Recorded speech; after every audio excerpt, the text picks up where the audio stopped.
This is problem 1473. It's on page 758. Saturated humid air at 200 kilopascals, 15 degrees Celsius, is heated to 30 degrees Celsius as it flows through a 4 centimeter diameter pipe with a velocity of 20 meters per second. Disregarding pressure losses, calculate the relative humidity at the pipe outlet and the rate of heat transfer in kilowatts to the air. Okay, let me sketch it since we're videoing this. So there's a heating coil here, and the inlet conditions, let's see, are, I guess the total pressure P is 200 kilopascals. Can we use a psychrometric chart? No, right? Because it's way above the pressure that the psychrometric chart works at.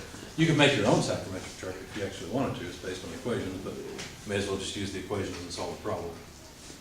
Anyway, the temperature at state 1 is 15 degrees Celsius. The relative humidity is 100%. And let's see, the velocity is 20 meters per second. Okay, and we know that the air comes out at 30 degrees Celsius. Okay, anything else I need to extract? Yeah, there's the diameter. So the diameter is 4 centimeters. Now, before we get into this, let's think about this just a little bit. The air is saturated coming in. As it moves through the heating section, will the heat remove water from the air, add water to the air, or allow it to remain the same? What do you think? Remove it. We got 2 votes for remove. I'm sorry? It won't remove it, it'll just vaporize it. It's already vapor. You can't vaporize it. Okay, then Something's going to change and something's not going to change. What changes about the water and what doesn't change? the volume stay the same, mass stay the same. The amount of mass is going to stay the same. So the amount of mass of water that comes in here and the mass of water that comes out will be the same. Somebody said something about pressure? I was gonna say, vapor pressure would change, wouldn't it? The vapor pressure is definitely going to change, yeah. You know why the vapor pressure changes? Let's back up just a minute. Will the amount of water in the air change? You can really get confused here. The answer is no, it won't. You can really get confused because if you have a furnace at home that burns natural gas, or if you have a ventless fireplace that burns gas of some type, well, that gas, as it burns, actually generates water. Okay? The chemical reaction involved, burning the hydrocarbons, pull the hydrogen off of the molecules, react with oxygen, and you're literally making water. Okay? You're not making it from nothing, you're making it from the fuel. It's not like there's water in the fuel, but once you react the hydrogen in the fuel with the oxygen in the air, you get water out of it. And so if you're used to that, you might think, well, when I heat something up, it adds water to the air. Or you might think about it, well, if I heat up winter air, okay, here's another scenario that people might be used to. If I heat up winter air, it gets drier, it feels drier. So it's pulling water out. In reality, this is doing neither. This is just a heating coil. All it's doing is adding energy to it. It's not changing the mass of air or water from one side to the other. However, when the temperature goes up, the amount of saturation goes down. Does that make sense? In other words, the relative humidity, we would expect to get a much, or not necessarily much, but a lower number over here. The absolute humidity would remain constant, but the relative humidity would decrease toward the exit. Now, there are some nice figures in this book that I want to point you to. I have to find them quickly. They're in chapter 14. Your author talks about several different, here we go, air conditioning processes. There's a nice figure on page 743. Let me refer you to that one first. These are kind of like the cycle diagrams, but not quite as useful. Figure 1420 is useful, however. What page? Page 743.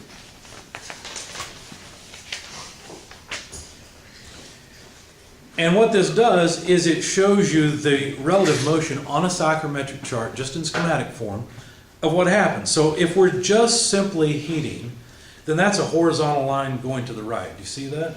That arrow going to the right? So what's happening on the psychrometric chart is the temperature's increasing, but since it's a horizontal line, the absolute humidity is remaining constant. Now remember how the lines of relative humidity kind of run up at an angle? If we move to the right, we're going to cut through constant lines of constant relative humidity and be moving down in relative humidity, right? So even though we can't use the psychrometric chart because we're at 200 kilopascals, a psychrometric chart for 200 kilopascals would look similar and would operate in a similar way. So you can understand conceptually what should happen just by looking at this diagram. In fact, if that's too much, go to the next page, and you'll notice that your author has an example that shows heating with humidification. That's something that you may want to consider. I have a friend of mine that worked in HVAC for a long time. He helped me put in the system I put in, and I was talking to him about adding in a humidifier, because in the wintertime, the air is so dry, in other words, it is actually lower absolute humidity, and so when you heat it up, the relative humidity drops even farther. A little bit of water in the air feels comfortable. Not too much, but in the wintertime you can usually use a little extra, because I don't know about you guys, but my fingers start cracking in the winter times. And probably part of that's because I'm loading my boiler outside all day, but anyway. So adding a little bit of water to the air can be useful. So you notice that he's got two sections here. The simple heating section is a horizontal line, and then heating with humidification is the second leg of that line. The next page, page 747, has a nice schematic that again goes with the example problem he's got there. But what's happening here is cooling with dehumidification. This is something that your air conditioner is doing during the summertime. In fact, theoretically, the air coming out of your vents in the summertime, if it's doing its job right in this area of the country, is at 100% relative humidity, right? Because ideally, you want your air conditioner to pull water out of the air when it's operating. In the Ohio Valley, there's too much water in the air, right? We want to pull some of it out. And so what happens is the temperature of the air drops. Well, the water doesn't just start coming out immediately when the temperature of the air goes down. The air actually has to reach the dew point before water starts coming out. And so if you look at figure 1425 on page 747, you'll see the initial cooling of the air, that's the horizontal segment, where it reaches point X, and then moves down the saturation line to whatever final temperature your air comes out at. And so of course you end up with condensate that has to be removed and taken care of.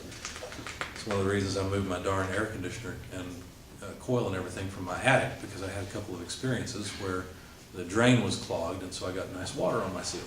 So if you've ever had an attic-based A-coil, you know what that's like. On the next page, and I think this is the last one. No, there are a couple more. There are two more schematics I want to reference you to. That's figure 1429 on page 749 and figure 1430 on page 750. We'll approach those in the context of some example problems. I want to get through this example problem, then I'll finish it off. So we're just doing simple heating. So if you look at page 744, figure 1422, we're doing the opposite of that. So we're on a horizontal line, but it's moving up in temperature, not down. Okay. So how do we deal with this? How do we deal with simple heating and cooling? Well, first of all, it might be good to know how much water is in the air. In fact, what questions did they have? Let's make sure we're knocking out all the questions. They wanted to know, calculate the relative humidity at the pipe outlet. So we'd like to know phi2. And also figure out the rate of heat transfer in kilowatts to the air. Let's do this. Q dot is how much. So do you see that we're going to have to use an energy balance in order to solve this? Okay, definitely. Now, the first thing to do is to figure out what does not change. And what does not change is the absolute humidity. So omega 2 would be equal to omega 1. So we better figure out omega 1. We need to know how much water is in the air. How can we do that? Well, we can't use the psychrometric chart, unfortunately, so we'll have to use the equations instead. Let's go to the summary equations in the back of the chapter and see what we can find out.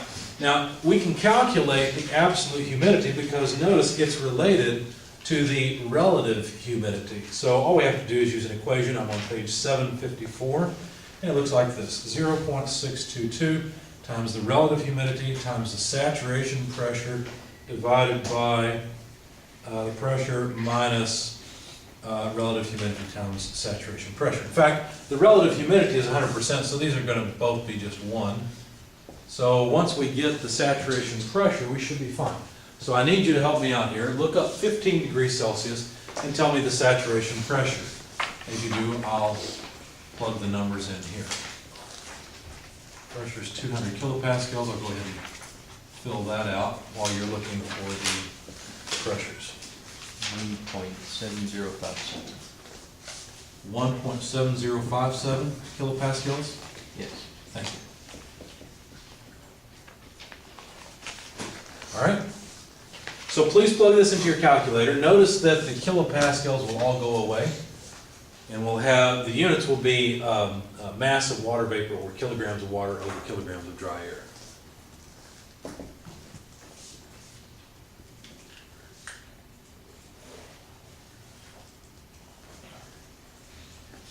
So how's the relative humidity equal 0 on that one? It's not. The relative humidity is a question mark. We don't know it yet. What about that? It's 100%. Down here, this is Yeah. 1. The relative humidity is 100%, How, so it's a 1. I got .0054. 0054? Yep. Okay. So that's kilograms of water vapor over kilograms of dry air. So that's the humidity at the exit as well, right?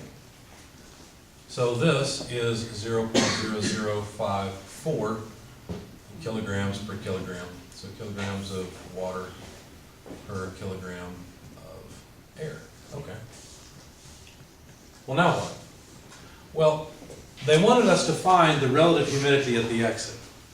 That should be pretty easy. We actually know two things. Here's the important.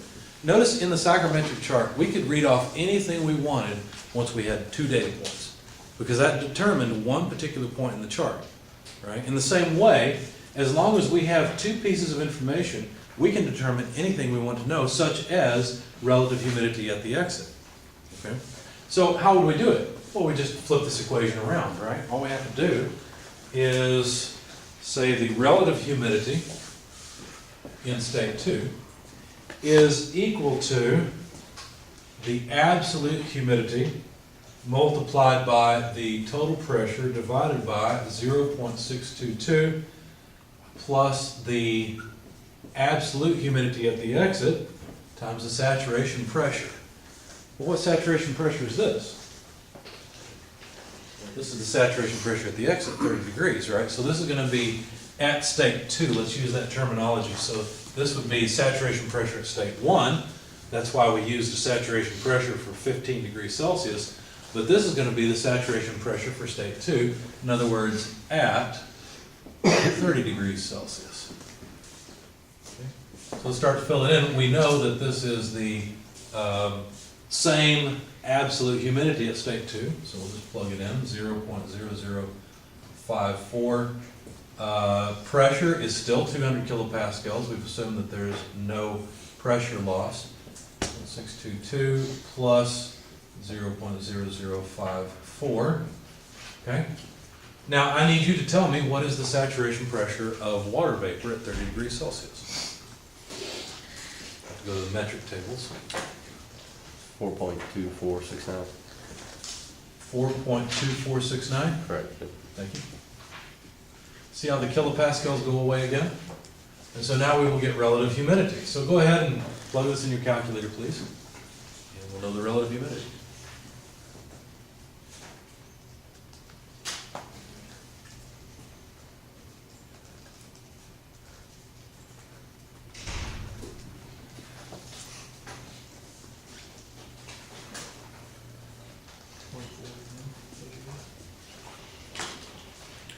It's got to be less than 100%, right?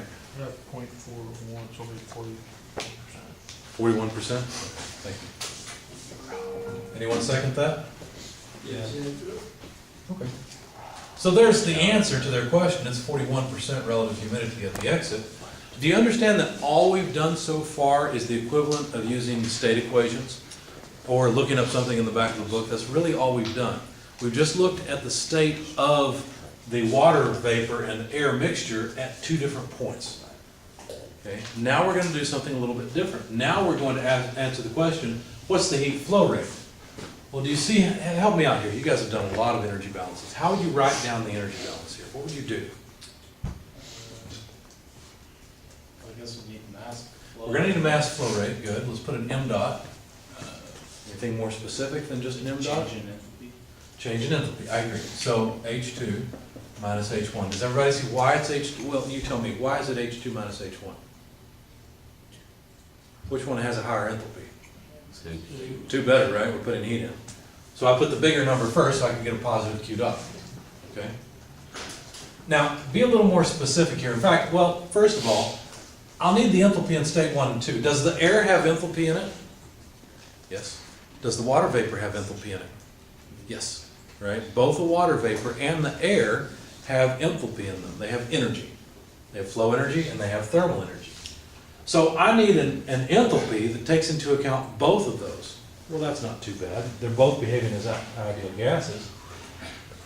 So go to page 754 in the summary again.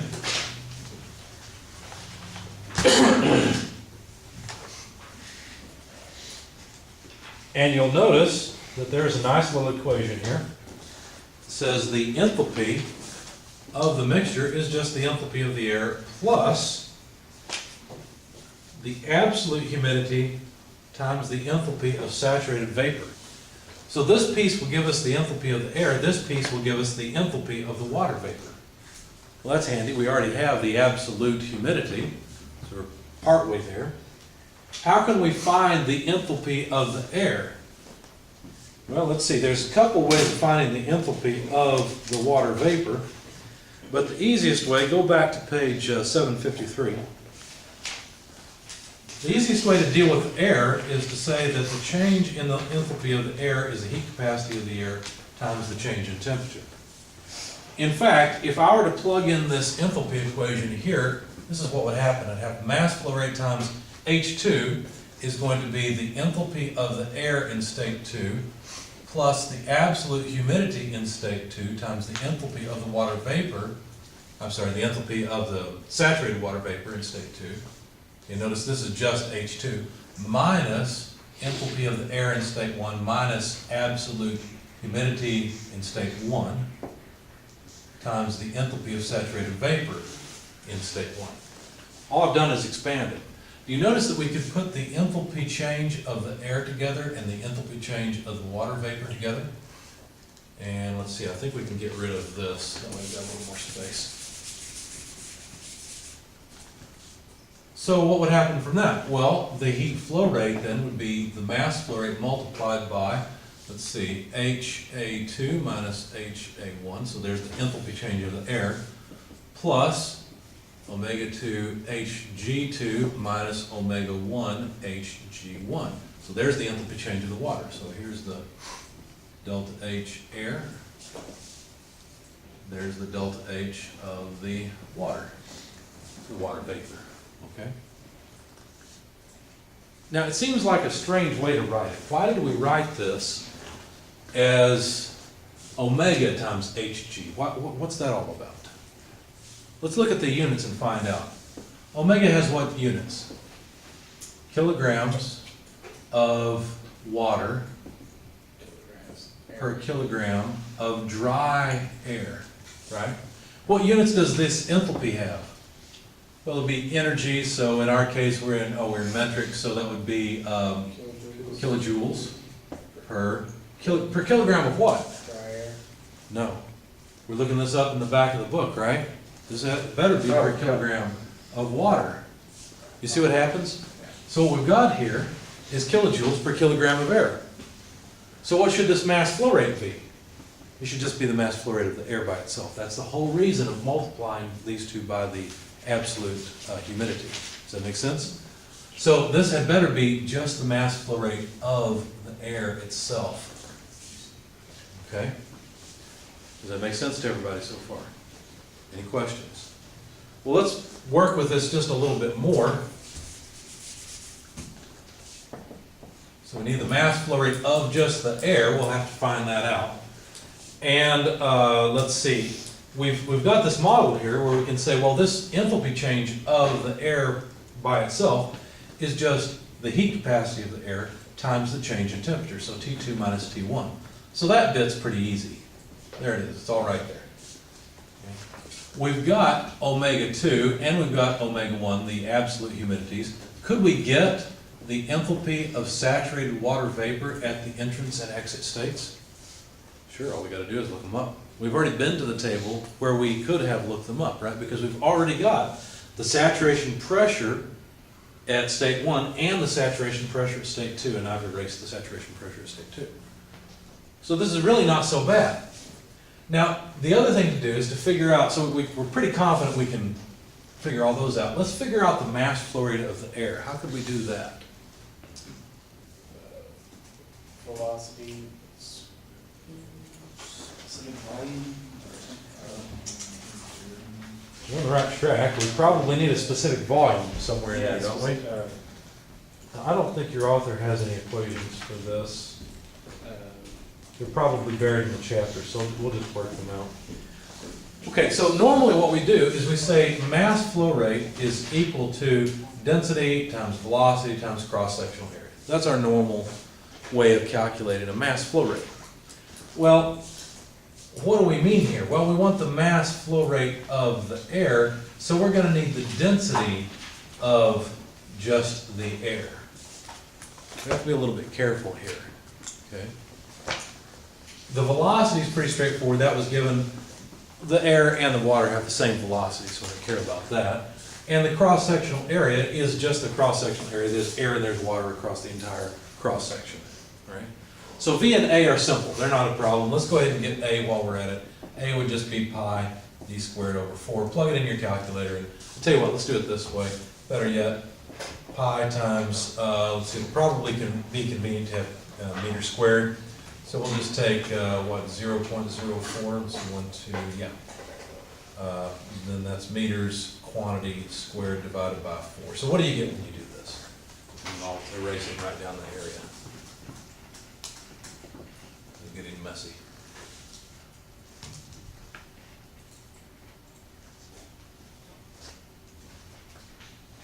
Zero, zero, 1, 3. 1 3 square meters. Anyone second that? Yeah. Okay. So now I can get rid of this. Okay, so there's the area. We know the velocity on the inlet side.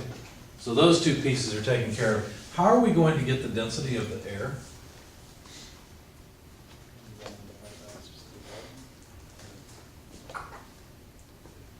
It's actually simple. You know how to do it. I've shown you before. But not in this context. Humidity's throwing you off a little bit. How do you get the density of an ideal gas? Use the ideal gas equation, right? So if you were to write the pressure of the air, which is the partial pressure of the air, times the volume, which the air and the water take up the same volume, equals the mass of the air, just the air mass, times the gas constant for air times the temperature, and the temperature is the same for both. That's true, isn't it? Because the air is behaving as an ideal gas. If you want density out of that, all you need to do, and in fact density of the air, is take the mass of the air divided by the volume. We can rearrange that, right? So mass of air divided by volume, what would that look like? Well, that would be the pressure of just the air divided by the gas constant for the air divided by the temperature. Okay, that's all well and good. So should I use a pressure of 200 kilopascals? Remember, the air is not the only thing generating the pressure, right? So we need to figure out how much pressure the air by itself generates. Once we do that, then we're home free. Then we've got our density, we can get our mass flow rate of air, we know how to find everything else, we'll be able to finish this problem. Okay. So how are we going to figure out the partial pressure of the air? Well, the key is to remember that the total pressure, let's see, that's too messy there. In fact, we've already used this, so I can get rid of it. The key is that the total pressure is just the partial pressure of the air plus the partial pressure of the water vapor. But we already know something about the partial pressure of the water vapor, say in, where do we want this, state 1? Yeah, we know the velocity at the entrance, so we better do this at state 1. So at state 1, we know the velocity, we know the pressure coming in, and what else do we know? Well, we know the relative humidity. So do you see that this is the same thing? Right? Because all that the relative humidity does is tell you how much pressure the water vapor is providing in the air versus how much it would provide if the air was saturated with water. Make sense? And in fact, it is saturated. Again, at state 1, this humidity is 100%, or it's 1, like I wrote over here. Okay. So if I want to calculate the partial pressure of the air, what I will do is just take the total pressure and subtract off the saturation pressure at state 1. We've already looked up the saturation pressure at state 1. It's right here, 1.7057 kilopascals. And so that I can do this in my head, I'm just going to write that this is, let's see, can I do it in my head? I hope. 198.3. Did I do that right? Yeah, kilopascals. If I add 1.7 to that, I'm rounding off, obviously I've dropped that 057 out of the calculation. This should be close enough for our purposes. So do you see how the partial pressure of the air is actually pretty easy to get? Then the density is straightforward because we got 198.3 kilopascals. We need the gas constant for air. If I remember right, it's 0.287 kilojoules per kilogram per Kelvin. Somebody look it up and verify that for me if you would. And then the temperature, since I'm going to deal with state 1, I better put the temperature in at state 1, since I want the partial pressure, or the density at state 1. So let me make it clear that I'm dealing with state 1 here. So the temperature would be 15, and I have to add 273. Why do I have to add 273 to the 15? To get absolute temperatures, that's right. So let's get rid of Kelvin. A kilopascal is, no, that's not the one I want to change. A kilojoule is a kilopascal times a cubic meter. And so what units will I end up with here?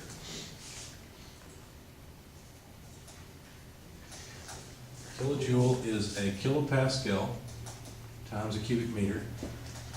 I'll end up with, multiply kilograms per cubic meter, which is exactly what I would hope for density, right? Mass per volume. All right, anyone have a number here? Oh, by the way, did somebody look this up and verify that gas constant? I think it's right. I hope it's right. All right, how about a number for the result here for our density in state 1? You're correct on the gas constant. Thank you. So a number for state 1's density is how much?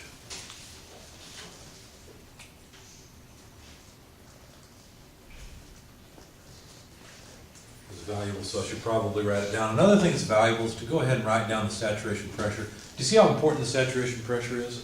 It's really important in all of these problems, so it's good to just go ahead and write it down. It's not one of the items that's plotted on any of the psychrometric charts, but it is very useful. So you can always find it, by the way, once you find a particular state point. So the saturation pressure was 1.7057 kilopascals at state 1. And just because it's useful, I'll jot it down here too. It was 4 point something. Do we still have it? We don't. What was it again? 4 point what? At 30 degrees Celsius? What was the saturation pressure again? 4.2469. 2469, thanks. All right. Anyone have a number yet for a density? 2.4. 2.4? Thanks. Try kilograms per cubic meter. I'm used to writing cubic meters per kilogram because I'm used to writing specific volume. So now we can calculate, so we can get rid of all this. Now we can calculate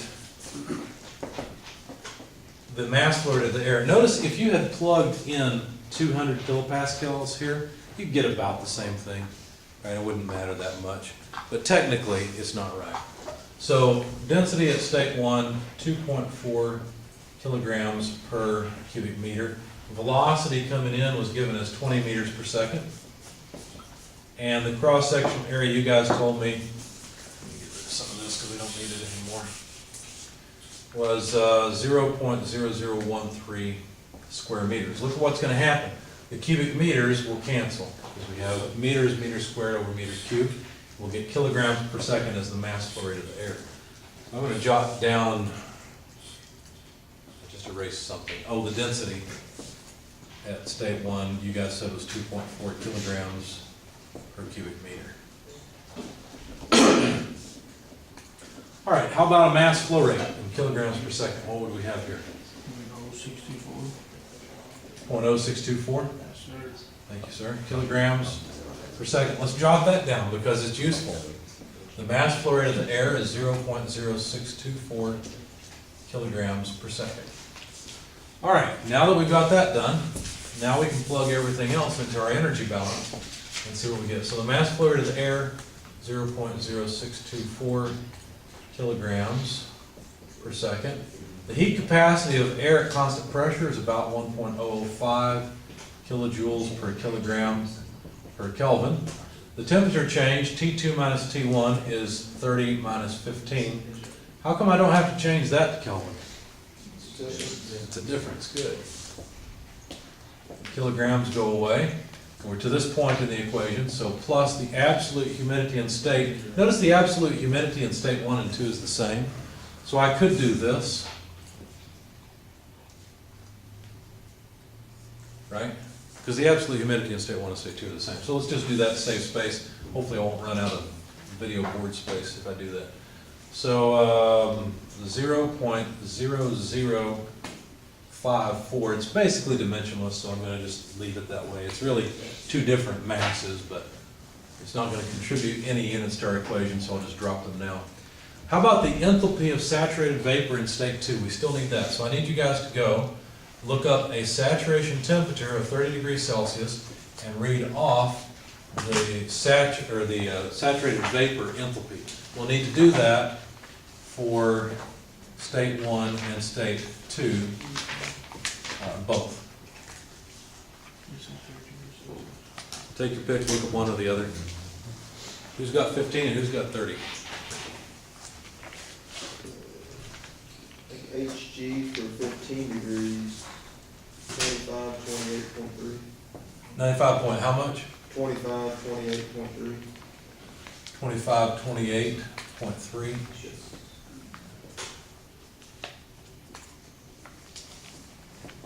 And that's kilojoules per kilogram. Okay. Somebody else have the enthalpy at state 2? 30 degrees Celsius is 2555.6. That's kilograms. Kilojoules per kilogram. Okay. So those numbers we could just plug in now and finish this, but I want you to see one thing very quickly. If you look, bless you, if you look in the back of the chapter in the summary equations, go to page 754 and look at the top left.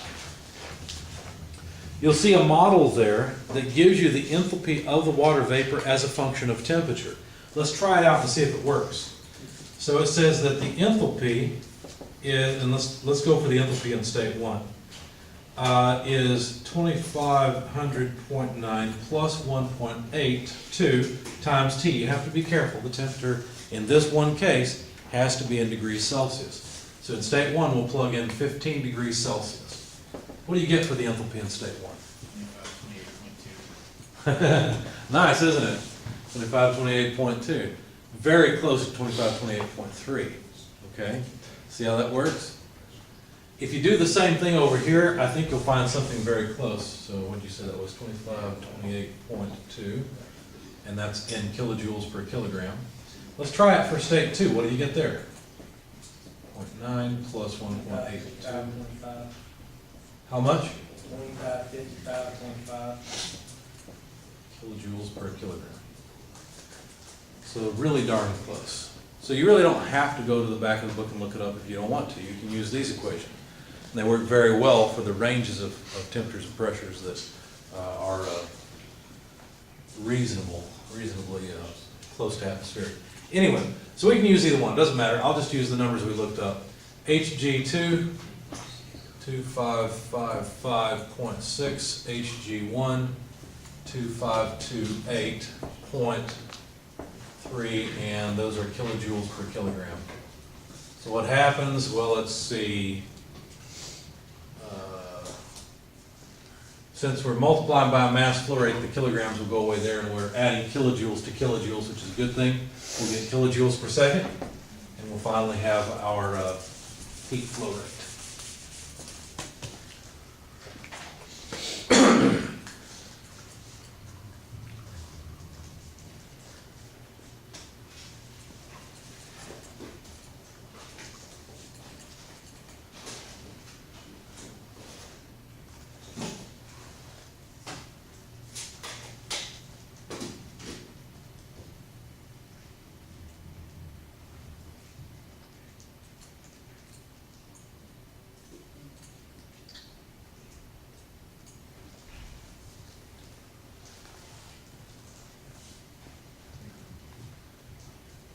Something seems wrong with that .0054.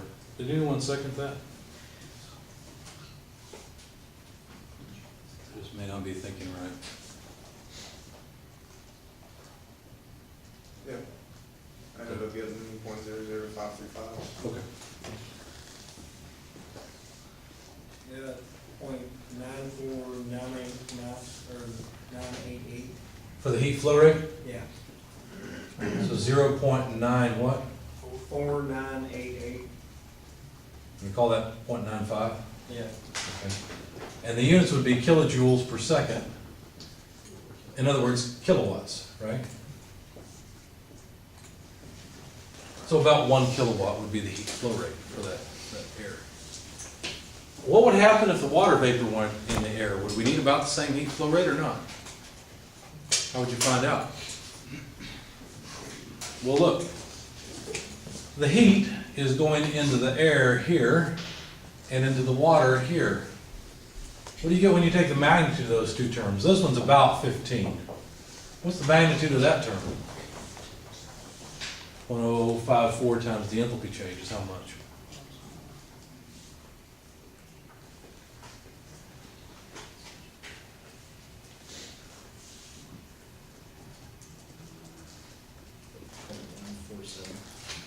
.147? Yeah. See the difference in the magnitude of those two terms? There's 2 orders of magnitude different. So basically 100 parts of energy goes into this, 1 part of energy goes into that, roughly. Okay?